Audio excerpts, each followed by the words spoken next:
370 और 35 से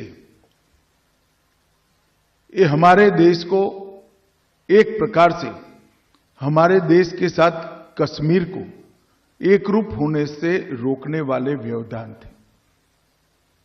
उस वक्त भी डॉक्टर तंवर ने कहा, उस वक्त भी जनता ना चाहती थी ना लोग चाहते थे।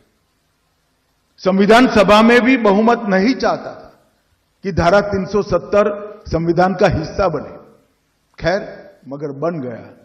मगर कुछ दृष्टिवान लोग भी थे जिन्होंने जब हिस्सा बना तब टेम्पररी प्रोविजन लिखना जरूरी समझा।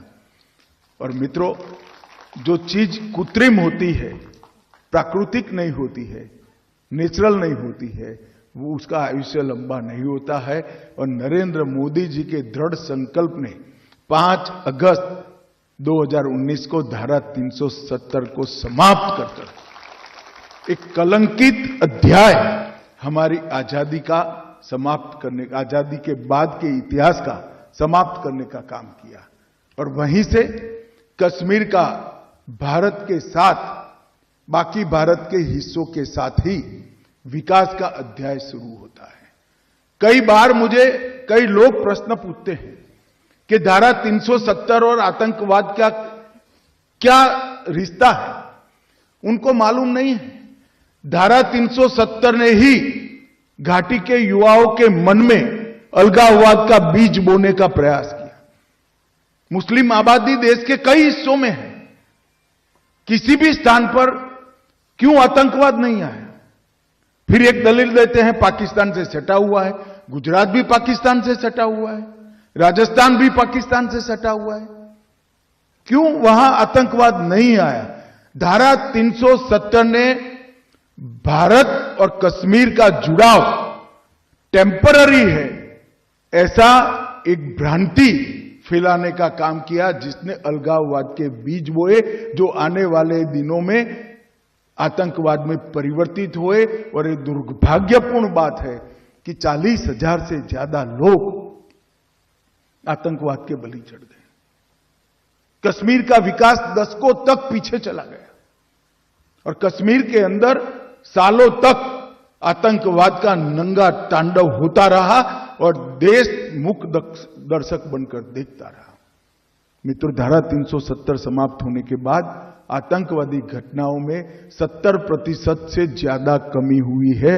वो ये सिद्ध करता है कि धारा 370 आतंकवाद की पोषक है। 2018 में 2100 घटनाएं पथराव की हुई थी। 2024 में एक भी घटना पथराव की नहीं हुई है। 2024 समाप्त हो चुका है।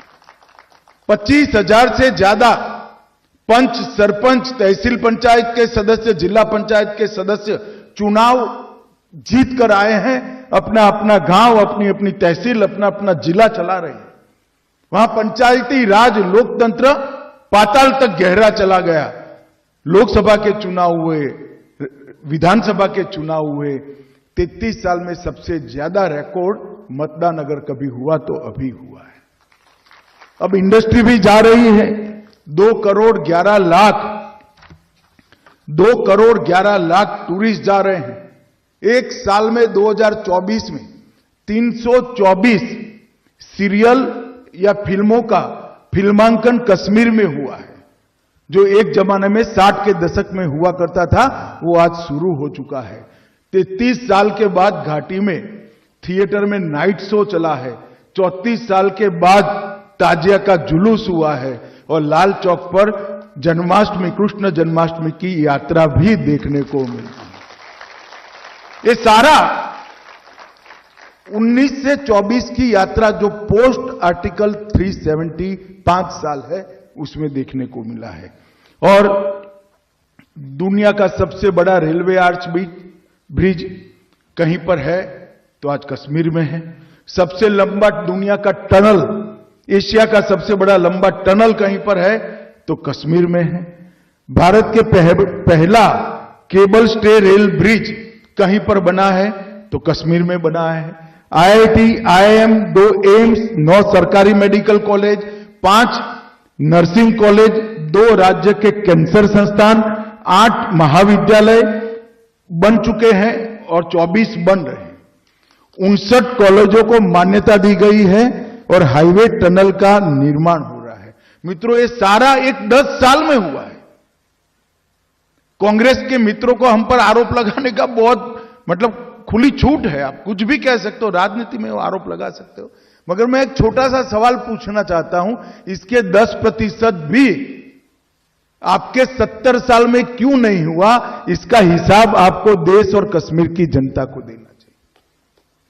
जितने इसके 10% भी नहीं हुआ। 80,000 करोड़ रुपए का पैकेज प्रधानमंत्री जी ने न केवल घोषणा की, इसको जमीन पर उतारने का काम नरेंद्र मोदी जी ने किया है। और 4G और 5G नेटवर्क को भी अनेक गांवों तक पहुंचा दिया। ऑलमोस्ट 87% कवरेज आज हो चुका है।